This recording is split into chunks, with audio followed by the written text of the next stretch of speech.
ఇంకోటి ఏంటంటే non veg అనేది ఎక్కువగా తీసుకోవాలి. ఎందుకంటే చాలా బలమైన ఆహారం.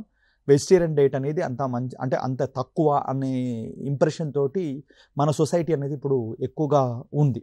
కానీ నిజం చెప్పాలంటే non veg diet, vegetarian diet 2 సమపాలలో తీసుకోగలిగితే బాగా ఉంటుంది.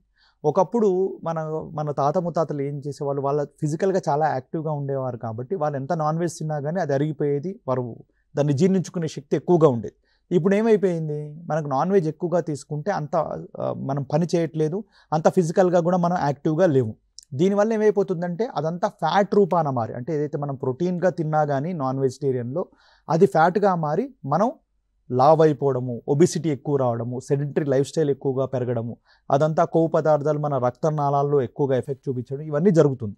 నాన్ వెజ్ డైట్ అనేది రోజు తీసుకుంటే అది ఎక్కువగా ప్రమాదకరం అని ఇప్పుడు చాలా స్టడీస్లో చెప్తున్నాయి. అది మన శరీరానికి ఎంత అవసరమో అంత మాత్రమే తీసుకోవాలి.